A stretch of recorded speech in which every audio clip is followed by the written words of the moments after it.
حضرت محمد صلی اللہ علیہ وسلم نے فرمایا جس کا مفہوم ہے کہ نیک مال نیک آدمی کے لیے اچھا ہے، مفید ہے۔ یہاں نیک مال سے مراد وہ مال جو جائز طریقوں سے کمایا جائے، جائز ذرائع سے کمایا جائے اور اس میں کوئی حرام یا انہماک شامل نہ ہو، وہ یہاں اس کو نیک مال سے تعبیر کیا گیا۔ تو نیک مال نیک آدمی کے لیے اچھا ہے، یعنی وہ آدمی جو شریعت پر چلتا ہو، اللہ کی پسند ناپسند کا خیال رکھ کے زندگی گزارتا ہو، آخرت کو سامنے رکھ کر زندگی گزارتا ہو، اس کے لیے مال مفید ہے، اچھا ہے۔ یعنی کہ وہ اپنے مال کو اپنی آخرت سنوارنے میں استعمال کرے گا، دین کی خدمت میں استعمال کرے گا، تو اللہ تعالیٰ کو وہ محبوب ہے۔ اس لیے آپ صلی اللہ علیہ وسلم نے فرمایا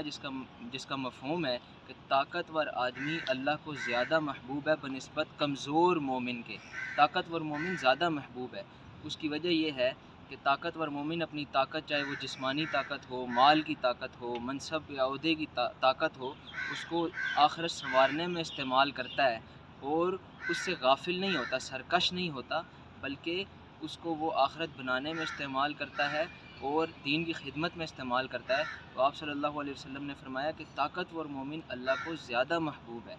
کہ وہ اس سے غافل نہیں ہوتا۔ اسی لیے یہ ہمارے بہت سارے اولیاء کرام کا طرز عمل رہا کہ وہ اپنے مال میں سے خوب صدقہ کیا کرتے تھے اور اس کو خوب دین کے کاموں میں خرچ کیا کرتے تھے تاکہ اپنی آخرت کو بنائیں۔ عبداللہ بن مبارک رحمۃ اللہ علیہ ایک بہت بڑے محدث گزرے ہیں، ان کا واقعہ ہے، ان کو اللہ تعالیٰ نے بہت مال عطا کیا تھا، تو ان سے کسی نے پوچھا کہ حضرت آپ تو دنیا سے بالکل بے رغبت ہیں، آپ کے دل میں دنیا کی بے رغبتی ہے، رغبت نہیں ہے، محبت نہیں ہے، تو آپ کے پاس اتنا مال کیوں ہے؟ تو عبداللہ بن مبارک رحمہ اللہ نے فرمایا کہ اگر میرے پاس یہ مال نہ ہوتا تو بنو عباس کے یہ جو خلفاء ہیں، یہ جو بادشاہ ہیں، یہ مجھے کمزور سمجھ کر یرغمال بنا لیتے، اپنا غلام بنا لیتے، تو میں اس عافیت کے ساتھ دین کا کام نہ کر سکتا جس طرح اب کر رہا ہوں۔ اسی طرح ایک بہت مشہور فقیہ ہیں، ان کا ایک واقعہ ہے، اللہ تعالیٰ نے ان کو مال عطا کیا اور ان کی آمدنی 10,000 دینار تھی، اس کے باوجود پوری زندگی ان پر زکوٰۃ فرض نہیں ہوئی کہ وہ اپنا مال صدقہ کرتے رہتے تھے۔ اس طرح اور بہت اولیاء کرام کے بارے میں آیا ہے کہ وہ اپنے مال کو مغرب کی اذان سے پہلے صدقہ کر دیا کرتے تھے۔ اس لیے نیک مال نیک آدمی کے لیے مفید ہے۔ حضرت عثمان رضی اللہ عنہ نے جب غزوہ تبوک کے موقع پر مال پیش کیا تو آپ صلی اللہ علیہ وسلم نے ان کا مال دیکھ کر فرمایا کہ آج کے بعد عثمان کا کوئی عمل اس کو نقصان نہیں پہنچا سکتا، یعنی آج کے بعد وہ کچھ بھی کریں جنت ان کے لیے لکھ دی گئی ہے۔ تو ان کے مال کی وجہ سے ان کو یہ مرتبہ ملا۔ تو جتنے بھی اللہ تعالیٰ نے جن کو مال عطا کیا ہے، وہ اپنے مال کو آخرت بنانے کا ذریعہ بنائیں، اس سے نہ شکری نہ کریں، سرکش نہ بنیں۔ اللہ تعالیٰ فرماتے ہیں سورہ سبا میں، سورۃ نمبر 34 آیت نمبر 13 میں، اعملوا آل داود شکرا، جس کا مفہوم ہے کہ اے آدم کی اولاد اپنے عمل سے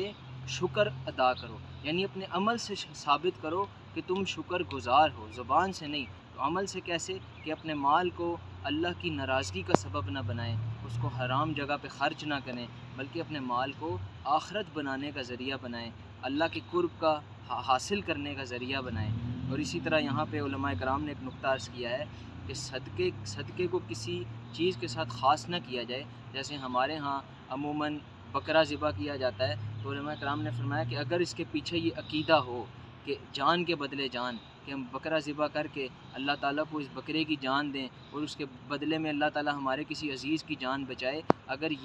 اس عقیدے کے ساتھ بکرا ذبح کیا جائے تو نہ صرف یہ کہ نامناسب ہے، بلکہ ایک بہت بڑا گناہ ہے، عظیم گناہ ہے، کہ گویا ہم اللہ تعالیٰ سے سودا کر رہے ہیں۔ تو صدقے کی بہترین چیز وہ ہے جس کی ضرورت ہو، کہ جہاں ضرورت ہو وہاں پر صدقہ کیا جائے۔ عبداللہ بن مبارک کا، ان کا بھی میں نے ذکر کیا، ان کا واقعہ ہے کہ وہ اپنے قافلے کے ساتھ حج پر جا رہے تھے اور پورے قافلے کا خرچہ ان کے ذمہ تھا، کہ پورے قافلے کا خرچہ وہ کر رہے تھے۔ تو انہوں نے راستے میں دیکھا کہ ایک لڑکی کچرے کے ڈھیر میں سے مردار مرغی اٹھا کر جانے لگی، تو انہوں نے لڑکی کو روک کر ان سے پوچھا کہ تم کیوں لے کے جا رہی ہو؟ تو اس نے کہا کہ ہمارے ہاں غربت کا اور فقر کا یہ عالم ہے اور اس مقام تک پہنچ چکی ہے ہماری